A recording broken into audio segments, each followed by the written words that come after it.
함께 읽을 말씀은 신약성경 마태복음 25장 15절부터 19절까지 말씀입니다. 같이 읽겠습니다. 시작. 각각 그 재능대로 한 사람에게는 금 5달란트를, 한 사람에게는 2달란트를, 한 사람에게는 1달란트를 주고 떠났더니 5달란트 받은 자는 바로 가서 그곳으로 장사하여 또 5달란트를 남기고 2달란트 받은 자도 그같이 하여 또 2달란트를 남겼으되 1달란트 받은 자는 가서 땅을 파고 그 주인의 돈을 감추어 두었더니 오랜 후에 그 종들의 주인이 돌아와 그들과 결산할세. 아멘. 망설이지 맙시다 라는 제목으로 여러분들과 함께 하나님 말씀 나누도록 하겠습니다. 저는 망설임에 대해서 이야기를 해보면 저는 꼭 좀 개인적인 말씀을 드린 것을 좀 송구스럽게 생각합니다만 정말 사춘기가 갓 왔을 때 짝사랑했던 생각이 좀 생각이 납니다. 아마 개인적으로 그런 시절이 개인적으로 아마 다 계셨을 거라고 추측을 해봅니다. 저도 어린 시절에 첫사랑은 아니고 요 짝사랑이라는 걸 한번 해볼 때, 짝사랑이라는 게 그런 거잖아요. 어떤 이성이 있는데 그 이성에게 이제 다가가지도 못하고 말도 잘 못하고 그 수줍게 이렇게 대하다가 아쉽게 사랑이 결실되지 못하는 그런 걸 짝사랑이라고 이야기를 하는데, 그래서 제가 이제 사춘기를 갓 접어들면서 이게 무슨 감정일까, 누군가를 좋아하는 거를 이게 무슨 감정일까를 막 생각했던 그런 시간들이 있었습니다. 그러다가 이제 갓 사춘기가 오게 되고 또 그런 이성이 생기게 되니까 그 이성에게 좋아한다는 말을 너무 하고 싶은 거예요. 근데 지금의 저는 성격이 그런 사람은 아닙니다만 그때는 굉장히 좀 소심했었어요. 그래서 말도 한마디 하지도 못하고 그 주변에 다가가지도 못하고 늘 쭈뼛쭈뼛 했던 그런 기억이 납니다. 그래서 이제 말을 하고 싶지만 못하고 사랑 고백은 더더군다나 못하는 그런 성격이었죠. 그래서 굉장히 소심하고 전전긍긍하고 망설였던 이런 기억이 있는데, 근데 아니나 다를까 제가 좋아했던 그 이성이 그 해에 제가 그런 마음이 생긴 지 얼마 지나지 않아서 저 서울로 이사를 가버리는 거야. 제가 살았던 곳이 부산인데 그게 얼마나 마음에 사무치는지 모르겠더라고요. 사람의 일이라는 게 되든 안 되든 말이라도 한번 해보지 왜 말을 내가 못했을까라는 생각을 해보니까 마음이 하도 아쉽고 속상하고 또 용기를 내지 못한 거에 대한 후회가 계속되는 거예요. 그래서 제가 그 아쉬운 마음이 얼마나 더 이후에 생겼냐면 1년 동안 그 마음이 가더라고요. 그래서 1년이 더 지나갈 동안 마음속에 자꾸 그게 사무치고, 그러니까 사랑이 이루어지고 안 이루어지고를 떠나서 말 한마디 못한 그 어떤 소심한 줏대없는 모습이 스스로에게 좀 이렇게 자책이 되는 그런 시간들이 있었습니다.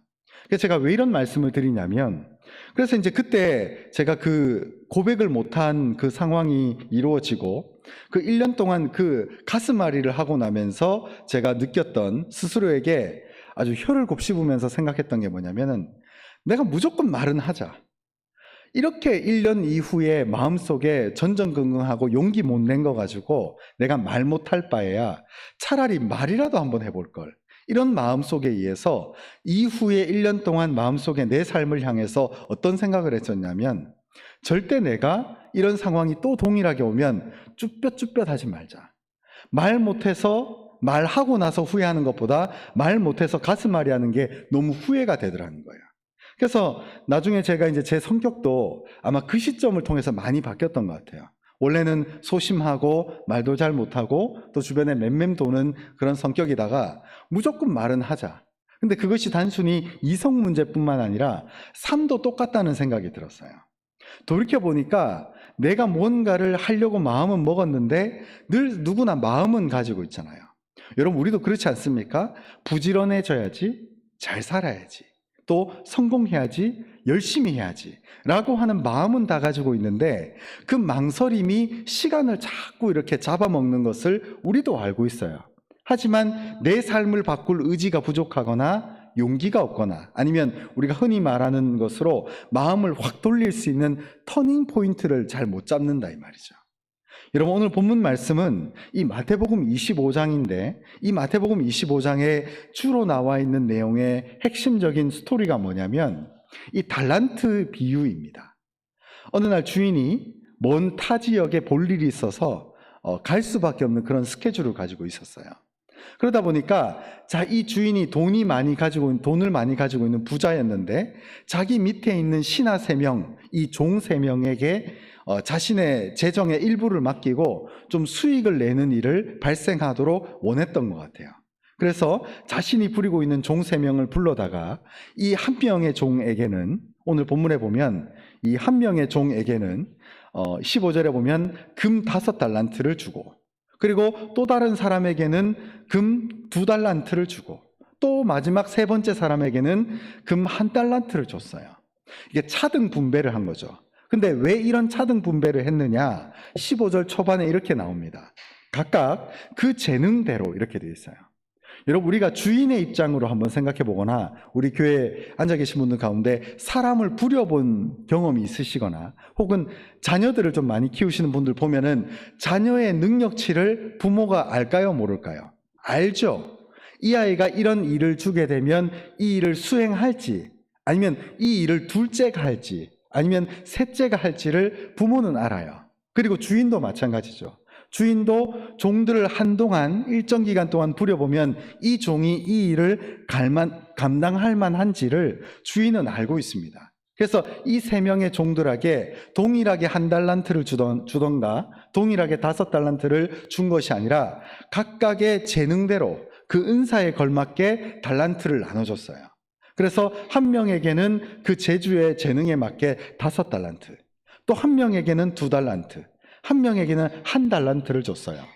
그래서 나중에 이 주인이 돌아오게 되니까 5달란트를 받은 사람은 그 5달란트를 가지고 열심히 장사를 해서 5달란트를 얻게 됐어요, 수익을. 그래서 총 10달란트를 얻었어요. 그리고 2번째 종은 2달란트를 가지고 일을 했는데 또 2달란트, 2배의 수익을 남겨서 총 4달란트를 얻었어요. 그리고 마지막으로 1달란트를 받은 이 사람이 오늘 이야기의 핵심적인 주인공인데, 이 사람은 18절에 보면 땅을 파고 그 주인의 돈을 감추어 뒀다가, 왜? 자기가 생각할 때는 이 1달란트가 다른 종들이 받은 거에 비해서 나는 좀 억울하다. 왜? 쟤는 5달란트 받고 얘는 2달란트 받았는데 나는 주인이 1달란트만 줬다. 그래서 이 1달란트를 그대로 묵혀놨다가 주인 오면 갖다 주면은 괜찮겠지라고 생각을 한 거예요. 그래서 이 18절에 보면 이 1달란트 받은 자가 1달란트를 그대로 파묻어 놨다가 주인이 일을 하고 볼일을 보고 돌아왔을 때에 그 주인에게 1달란트를 고스란히 줬어요. 아무 수익도 남기지 않고. 그래서 오늘 본문 이후에 보면 어떻게 됩니까? 이 5달란트 받은 자와 2달란트 받은 자에게는 20절, 21절, 그리고 23절까지 보면 주인이 칭찬을 합니다. 이 주인은 그야말로 하나님이죠. 뭐라고 얘기를 합니까? 동일하게 두 사람에게 똑같이 칭찬을 해요. 21절에 보면 이르되 잘하였도다 착하고 충성된 종아. 21절에 보면 잘하였도다 착하고 충성된 종아, 내가 작은 일에 충성하였으며 내가 많은 것을 내게 맡기리니 내 주인의 즐거움에 참여할지어다, 이렇게 말합니다. 그런데 안타깝게도 이 1달란트 받은 자는 그대로 주인에게 갖다 바치니까 주인이 뭐라고 얘기를 하냐면, 먼저 이제 주인을 먼저 비판을 합니다. 24절에 보면 한번 보십시오. 24절에 보면 1달란트 받은 자는 와서 이르되 주인이여 당신은 굳은 사람이라 심지 않은 데서 거두고 해치지 않은 데서 모으는 줄을 내가 알았으므로. 그러니까 이 1달란트 받은 자는 주인은 참 이 마음이 굳은 사람이다. 이 굳은 사람으로서 심지 않아 놓고 거두려고 하고 나한테 1달란트 줘놓고 많은 수익을 요구하려고 한다라고 소위 말하는 핑계를 대버리는 거예요. 그래서 25절에 보면 내가 이 일로 인해서 1달란트도 잃어버릴까 봐 두려워서 당신의 그 1달란트를 땅에 감추었다라고 나름대로 변명을 합니다. 그러자 이제 이 주인이 1달란트 받은 자의 말을 듣고 응답을 하죠. 뭐라고 얘기를 합니까? 26절에 보면 앞에 두 사람과는 완전히 다른 온도차로 이야기를 합니다. 26절에 보면 그 주인이 대답하여 이르되 악하고 게으른 종아, 나는 심지 않은 데서 거두고 해치지 않은 데서 모으는 줄로 내가 알았느냐. 27절. 그러면 내가 마땅히 내 돈을 취리하는 자들에게나 이런 원금이나 이자를 받게 할 것이다. 넘어가고요. 그래서 28절에 보면은 그 한 달란트를 빼앗아서 10달란트 가진 자에게 주라 라고 하면서 그 무익한 종을 얘기하면서 30절에 보면 이 무익한 종을 바깥 어두운 데로 내쫓으라. 거기서 슬피 울며 이를 갈리라 라고 하면서 쫓아내고 있는 상황이 등장하게 됩니다. 사실 우리가 세상을 살아갈 때에 세상의 물질도 마찬가지더라고요. 물질을 잘 사용할 줄 아는 자들은 물질의 물질을 낳게 되는데, 이 천성 자체가 게으르고 성실하지 않은 사람들은 자기가 가지고 있는 재물도 제대로 활용하지 못하는 것을 전적으로 보게 돼요. 그러니까 세상의 물질도 그러하게 흘러가는데, 여기 이 마태복음 25장의 핵심적인 주제가 뭐냐면 하나님 나라입니다. 그러니까 하나님 나라에서 하나님의 백성들에게 주신 그 은사, 그 능력을 어떤 사람들은 쓰면 더 배가가 돼서 자유롭게 활동하는데, 어떤 사람은 은사가 있고 어떤 사람은 능력이 있는데 그 능력을 활용하지 않고 살아가는 그런 면모를 여실히 보여준다는 거예요. 그래서 제가 여기 보면서 왜 오늘 주인공을 제가 한 달란트 받은 자라고 얘기를 하느냐, 이 사람은 망설였다는 거예요. 자기가 받은 한 달란트가 다른 5달란트와 2달란트 받은 자에 비하면 억울하고 모자라고 부족해 보였다는 거예요. 그래서 제가 한번 사전을 찾아보니까 한 달란트 금액이 얼마가 되느냐, 금 6kg입니다. 1달란트가 금이 66kg예요. 그러니까 오늘날 우리 돈으로 환산을 해보니까 한 3조 정도 된다는 거예요. 3조. 어마어마한 돈이죠. 그런데 그 금액을 온전하게 활용하지 못하고 땅에 파묻어 두는 거예요.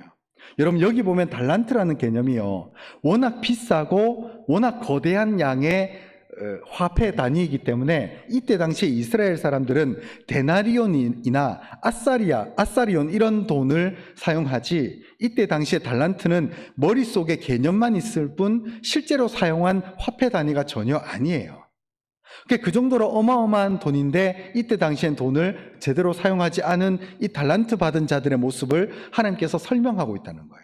그래서 이 말인즉슨 왜 하나님이 몇 데나리온으로 이 화폐 단위를 얘기한 게 아니라 그 당시 사용할 수도 없는, 일반인이 만져볼 수도 없는 달란트 개념을 썼냐면, 하나님이 자기 백성들에게 은사를 부어주심과 하나님이 자기 백성들에게 하나님 나라를 알려주시면서 그들을 책임져 주시는 삶의 바운더리 자체가 넓다는 거예요.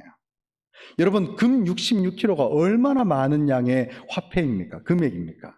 근데 그 돈을 내가 한 달란트를 받았는데도 이거 나 억울하다고, 돈 이거밖에 안 주셨냐고 나의 주인을 비난하는 이 종이 얼마나 한심스러워 보일까요? 이 비유 이야기를 들은 주변에 있는 이스라엘 민족들이 말이죠. 여러분, 하나님 나라는요 절대 좁지 않습니다. 하나님 나라는 넓어요.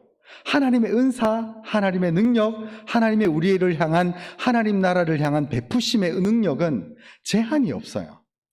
여러분, 제가 유기성 목사님이 한 일화를 하나 말씀드리려고 하는데, 그분이 설교 중에 이런 말을 했었습니다. 이분이 이제 부산에서 이분이 감리교단 목사님이거든요. 지금 선한 목자교회 담임하시는 목사님이고, 지금은 은퇴를 곧 앞두고 계시죠. 그래서 후임 목사님이 지금 이제 사역을 하고 계신데, 그 유기성 목사님이라는 분이 이제 선한 목자교회에 오기 전에 부산에서 제일 큰 감리교단 목사님이다 보니까 감리교회에서 담임을 하고 계셨어요. 그래서 유기성 목사님이 부산에서 제일 큰, 감리교단에서는 제일 큰 교회를 섬기고 있었는데, 이 감리교회는 보면 우리 장로교랑 좀 제도가 달라가지고 감리사 목사님이라는 분이 있어요. 우리로 따지면 대략 한 노회장 혹은 시찰장 정도 되는 목사님인 것 같습니다. 그래서 하루는 이 감리사 목사님이 유기성 목사님한테 오셔가지고 목사님이 섬기시는 교회가 부산의 감리교단 중에 제일 큰데, 인근에 지금 이 경제적으로 굉장히 어렵고 재정적으로 자립 못하는 교회가 굉장히 많습니다. 그러니까 목사님 같은 큰 교회에서 한번 이렇게 헌신을 해가지고 인근의 작은 교회들 좀 재정적으로 모아가지고 좀 도와줍시다 라고 얘기를 한 거예요. 근데 유기성 목사님이 연초도 아니고 연말도 아니다 보니까 이 재정과 예산을 미리 잡아놓지 못하다 보니까 갑작스럽게 감리사 목사님이 얘기를 하니까 너무 당황스럽고 일을 진행할 수가 없게 된 거예요. 그래서 이게 좀 예산이 미리 집행되지 않다 보니까 목사님 죄송합니다. 이거를 갑자기 하기가 참 쉽지 않네요 라고 얘기를 한 거예요. 그러자 이 감리사 목사님이 뭐라고 응수를 했냐면, 목사님이 돈이 아니라 마음이 없어서 그렇겠죠 라고 하면서 뼈 있는 말로 마무리를 지은 거예요.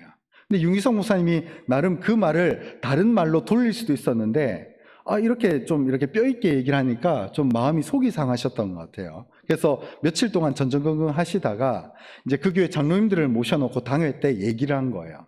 감리사 목사님이 이러이러해서 인근에 재정적으로 어려운 교회들이 있는데 좀 섬기려고 한다. 그러면은 어떻게 하면 좋겠느냐라고 얘기를 하니까 그 교회 장로님들과 이런저런 얘기를 해가지고, 그러면 주일날 하루 동안 헌금을 해서 이런 목적으로 사용을 할 거다. 즉 인근 교회를 이렇게 섬길 거니까 마음이 있으신 분들 눈치 보지 마시고 자유롭게 헌신하시면 된다라고 얘기를 하고, 주일날 하루 동안 이제 교회에서 헌금을 한 거예요. 그래서 그날 헌금만큼은 다른 데 쓰는 게 아니라 인근 교회를 섬기기 위한 재정적인 소위 말하는 모금 비슷하게 한 거죠. 그래서 얼마나 금액이 모였냐면 주일날 하루 동안 이 목적으로만 1,000만 원 이상 모인 거예요. 그러다 보니까 나중에 이제 유기성 목사님이 이 1,000만 원을 그 감리사 목사님에게 드리면서, 참 처음엔 저도 마음이 쉽게 열리지 않았는데 그 목사님 얘기가 마음에 생각이 났습니다. 그래서 순종을 하니까 정말 오병이어의 기적 같은 이런 일이 나타났네요 라고 얘기를 한 거예요. 그러면서 이제 유기성 목사님이 하는 얘기가 뭐냐면, 우리가 하는 언어, 우리가 하는 마음의 자세, 그리고 우리의 언어 행위 자체가 사람을 바라보고 해서는 안 되겠구나라는 것을 늘 마음속에 다지게 됐다는 거예요. 그래서 우리가 성경에선 오병이어 기적의 사건이 있는데 우리의 삶의 현장에서 이 오병이어가 능히 안 일어날 줄 생각하고 말을 하고, 능히 안 될 거라고 믿고 인간의 관점으로 대응을 한다는 거예요. 그래서 이제 제가 그 유기성 목사님 얘기를 들으면서 생각나는 말씀 구절이 민수기 14장 28절이었습니다. 민수기 14장 28절에 보면 이렇게 되어 있습니다. 제가 한번 읽어드리겠습니다. 그들에게 이르기를, 여호와의 말씀에 내 삶을 두고 맹세하노라. 너희 말이 내 귀에 들린 대로 내가 너희에게 행하리니. 그러니까 여러분, 이 유기성 목사님의 말씀도 그렇고 제가 오늘 이 망설임에 대한 이야기를 하면서도 똑같은 거예요. 우리가 사람의 관점으로 보면 안 되는 건 누구나 압니다. 여러분, 우리가 전부 다 바보가 아니잖아요. 나만 안 되는 걸 모르는 게 아니라, 그리고 대부분 여러분 살다 보면요, 부정적인 말은 대부분 옳아요. 왜? 주어진 게 그거니까. 그리고 항상 부정적이면 실수가 없고, 항상 부정적인 걸 먼저 얘기하면 위험 부담을 줄일 수는 있어요. 그러나 문제는 믿음을 발현하지 못해요. 더 나아가서 우리의 삶에, 성경에 보면 늘 우리에게 주어진 것으로만 하나님이 역사하시는가요? 아니면 누군가의 순종, 그리고 하나님의 부어주심에 대해서 우리가 순종하고 나아감을 통해서 은혜를 받던가요? 대부분이 후자입니다. 그러니까 우리가 함께 나누고 싶은 이야기 가운데 핵심적인 게 뭐냐면, 우리의 언행, 우리의 바라봄, 우리의 생각하는 바가 늘 우리가 생각하는 범주에서만 머무르면은 우리의 믿음도, 우리의 신앙도, 우리의 확신도 생기지가 않는다는 거예요. 여러분, 나는 못해도 하나님은 할 수 있습니다. 여러분, 나는 안 돼도요, 하나님은 할 수 있어요. 그렇기 때문에 우리의 신앙은요, 하나님을 바라보면서 하나님이 하실 거라고 믿고 고백하는 것이 우리의 언어 생활, 우리의 신앙 생활이 되어야 되는 줄 믿습니다. 여러분, 망설이지 마십시오. 하나님이 하실 줄 믿고 하나님의 일을 위해서 나가기를 주님의 이름으로 소망합니다. 여러분, 이 말을 오해하지 마십시오. 허황된 일을 쫓으라는 게 아닙니다. 뜬구름 잡는 걸 해라는 게 아니라, 하나님이 주시면 된다, 하나님이 역사하시면 모든 것이 가능해진다는 것을 언어 생활에서부터 습관을 바꾸시기 바랍니다. 하나님이 하시면 모른다는 거예요. 하나님이 하시면 될 수 있다. 하나님이 하시면 가능하다. 여러분, 그것이 우리의 믿음의 가장 기본적인 신앙의 발로입니다. 여러분, 결론의 말씀을 드리고자 합니다. 여러분, 우리의 삶 가운데 때로는 걱정하시는 분들이 있어요. 늘 많은 걱정으로 인해서 할까 하지 말까, 그러다 보니까 망설여요. 우리가 아까 제가 그 첫사랑 얘기를 했던 것도 단순히 제 개인적인 얘기를 드린 게 아니라 우리가 누구나 가지고 있는 망설임, 그 소심함의 상태를 한번 생각하고 검증할 필요가 있다는 거예요. 여러분, 믿음은요, 멀리 있는 게 아닙니다. 마치 저 산을 명해서 이리로 옮기는 그런 수준의 믿음만 원하는 게 아니라 우리의 삶에 구체적으로 나타나는 현상 가운데 내가 믿음으로 선포했을 때에 이루어지는 역사를 한번 내가 누려봐야 돼요. 여러분, 고린도후서 9장 10절과 10절부터 12절 말씀은 이렇게 말하고 있습니다. 한번 10절 말씀만 같이 한번 읽어보겠습니다. 10절 말씀입니다. 시작. 심는 자에게 씨와 먹을 양식을 주시는 이가 너희 심을 것을 주사 풍성하게 하시고 너희 의의 열매를 더하게 하시리니. 아멘. 여러분, 하나님께서 우리 심는 자에게 씨와 먹을 것을 주시는 이가 먹을 양식을 주시는 이가 너희 먹을 것을 주사 풍성하게 하신다 그랬어요. 여러분, 하나님의 역사는 모자람이 없습니다. 하나님의 손은 짧지 않아요. 하나님의 역사는 늘 우리의 삶 가운데 늘 족합니다. 그래서 그 은혜가 내게 족한 것이고 그 은혜가 내게 충만하고 풍성한 거예요. 여러분, 하나님의 일을 할 때 절대 염려하지 마십시오. 그리고 여러분들의 삶 가운데도 절대 염려하지 마십시오. 여러분, 먹을 거, 여러분 마실 거, 입을 거, 우리가 어떻게 사는 것으로 절대 염려하거나 근심하지 마십시오. 그런 것들은 이방인들이나 구하는 기도예요. 여러분, 하나님이 먹이십니다. 지금 당장은 발등에 불이 떨어진 것처럼 내 삶이 흔들리는 것 같고 뭔가 내년이 걱정되고 뭔가 다음 달이 두려워질 수 있습니다. 그러나 그 일은 오래 가지 않습니다. 하나님이 반드시 하나님의 사람들은 하나님의 방식대로 풀어가시는 역사가 있어요. 여러분, 먹고 사는 문제로 절대 두려워하지 마십시오. 여러분, 뉴스를 보면은 좋은 뉴스도 참 많습니다만 나쁜 뉴스도 참 많아요. 오지 않은 일들에 대한 두려움을 계속 얘기합니다. 늘 연초가 바뀌고 늘 대권이 바뀌고 늘 선거철이 끝나면은 다음에는 경제가 어렵다는 거예요. 여러분, 경제 좋아진다는 뉴스 본 적 있습니까? 저는 한 번도 못 봤습니다. 한 번도 못 봤어요. 아예 살면서 본 적이 없는 것 같아요. 늘 내년은 경기가 어렵다더라. 내년에 물가가 올라간다더라. 여러분, 늘 그래요. 그러나 우리의 삶이 어떻게 되면 그래도 살아가요. 그러니까 그 정도로 살아가는 게 은혜가 아니라 하나님이 우리를 먹이시는 거지, 세상의 경제가, 세상의 뉴스가, 세상의 지도자가 우리 각자 믿는 자의 삶을 책임져 주고 안 주고가 아닙니다.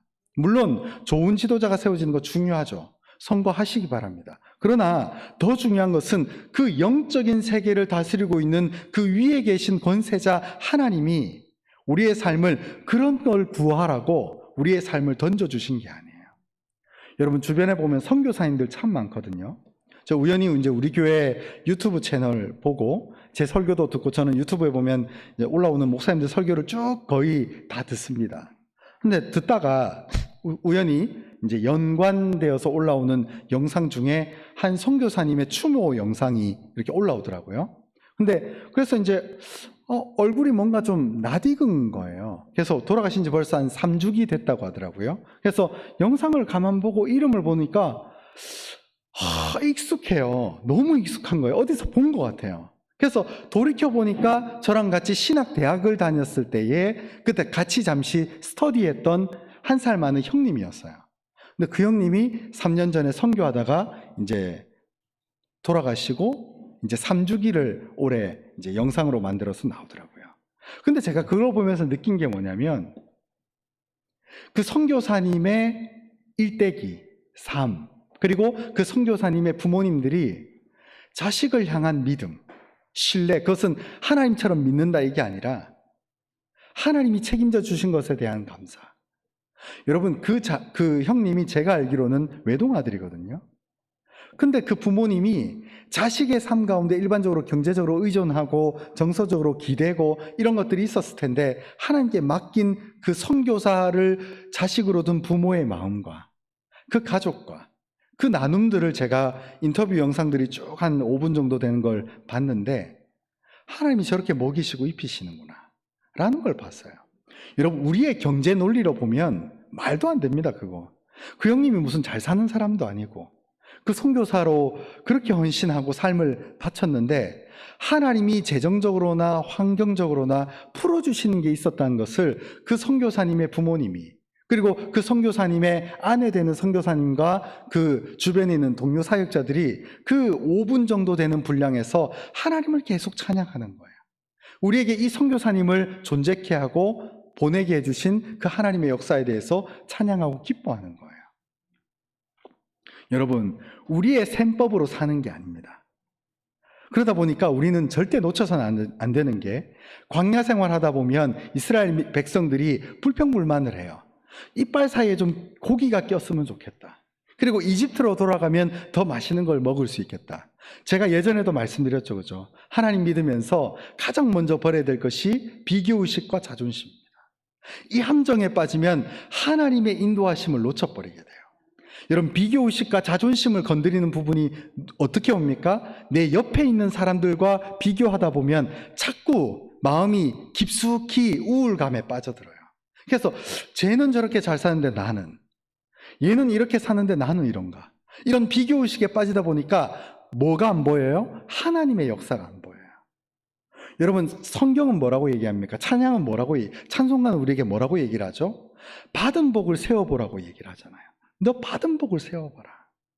하나님이 먹이고 입히는 거예요. 여러분, 우리가 하는 게 때로는 너무 없어요. 여러분, 저도 이제 낙원교회 섬기고 있습니다만 하나님이 하시는 거죠. 우리가 하는 게 너무 없어요. 하나님이 하십니다. 하나님이 능력을 베푸시고 하나님이 우리의 가운데 우리를 충만케 하시고 그 모자람 없으신 능력의 구주께서 우리를 인도하고 계시는 거예요. 저는 믿습니다. 하나님이 하고 계시는 줄. 지금 우리가 모든 것을 이끄는 게 아니라는 거예요. 여러분, 이어지는 11절 12절 말씀이 이렇게 말합니다. 너희가 모든 일에 넉넉하여 너그럽게 연보를 함은 그들이 우리로 말미암아 하나님께 감사하게 하는 것이라. 여러분, 이 고린도 후서가 써져졌던 이 초대교회에 어떤 일이 벌어졌냐면, 교회 내에 가난한 사람도 있었고 부유한 자도 좀 있었습니다. 경제적 차이가 있었죠. 근데 이들이 초대교회로 뭉치게 되면서 서로 간의 재물, 이 물질의 부분에 있어서도 공유를 하는 거예요. 그래가지고 경제적으로 어려운 자, 재정적으로 독립이 안 된 자들에게 도와주고 섬기고 물심양면으로 섬기고 이렇게 하다 보니까 그 안에서 오병이어의 기적이 나타나는 거예요. 제가 예전에 헌금에 대해서도 말씀드린 적이 있거든요.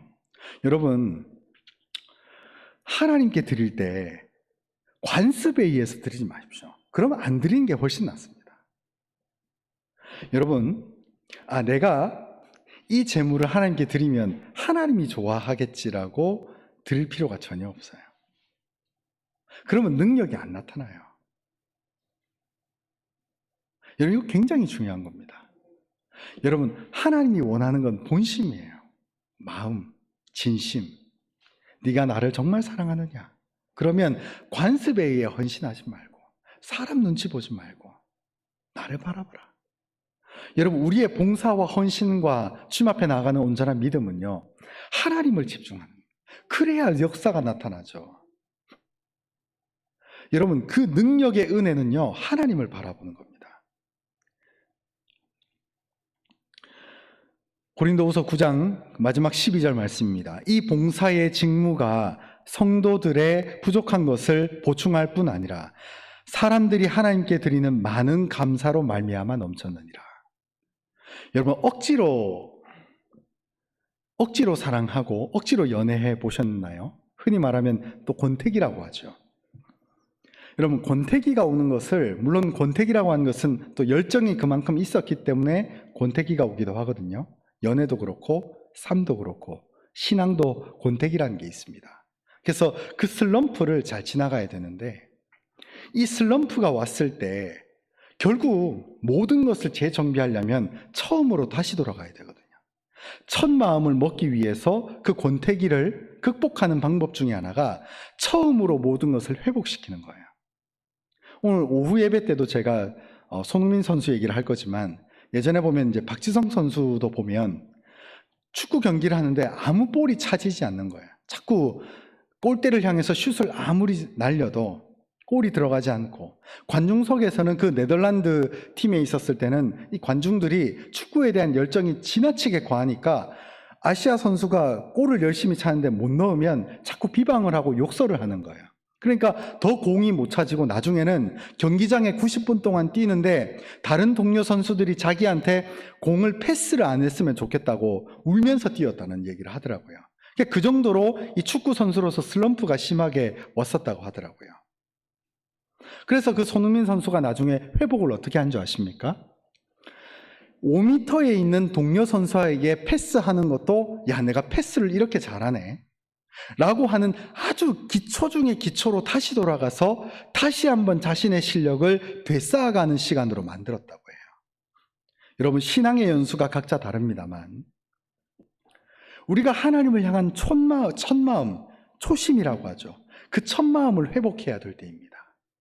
하나님을 진짜 뜨겁게 사랑했던 그 순간, 그리고 하나님을 진실로 믿었던 그때를 우리가 찾으셔야 돼요. 관습적인 예배, 늘 드리는 예배, 7일에 한 번씩 오는 예배, 그리고 늘 부르는 찬송가가 되어서 될 것이 아니라 우리가 부르는 그 찬양의 곡조 위에 얹어진 그 가사의 내용이 우리의 삶에 파고들어야 되는 거예요. 간혹 저도 이제 예배를 오전 예배 바로 30분 만에 바로 하다 보니까 보기 쉽지 않을 때가 있어요. 근데 그래서 어쩌다 보면은 찬송가 보면 아시겠지만 1절부터 4절까지 대부분 되어 있고 어떨 때는 5절까지 되어 있잖아요. 그래서 제가 건너뛰어서 부르면은 1, 3, 5절을 부르거나 아니면은 4절까지 되어 있으면은 1, 2, 4절을 부를 때가 있는데 참 찬송가를 부르다 보면 3절이 보면 가사가 유독 기가 막힐 때가 있어요. 아, 이 3절의 가사를 불러야 되는구나. 그런 마음을 줄 때가 있거든요. 여러분, 우리 신앙의 초심은 어디 있습니까? 그 형태로만 묶여져 있는 우리의 삶을 다시 한번 탈피해서 하나님께 진심으로 나아가는 그 믿음. 그래서 여러분, 우리의 헌신도요, 사람 쳐다보고 하면 안 됩니다. 하나님 바라보고 하셔야 돼요. 우리의 삶, 우리의 헌신, 우리의 봉사와 우리의 믿음이 우리의 헌금 생활도 마찬가지죠. 하나님을 바라보고 하셔야 돼요. 그래야만 그 능력의 은혜의 역사가 나타나는 거죠. 나도 자원하는 마음이 없는데 무슨 여기 역사가 나타나겠어요? 내가 진실로 하나님을 믿는 믿음의 자세가 없는데 무슨 능력의 은혜가 있겠어요? 그러나 이 말을 반대로 바꿔보면 내가 작은 것을 드린다 하더라도 하나님께 진짜 하나님을 사랑하는 마음으로 내 마음이 충만해져 있다면 거기 능력이 안 나타나는 게 기적이죠. 반드시 그 능력은 나타납니다. 그 은혜가 우리의 삶 가운데 있을 줄 믿습니다.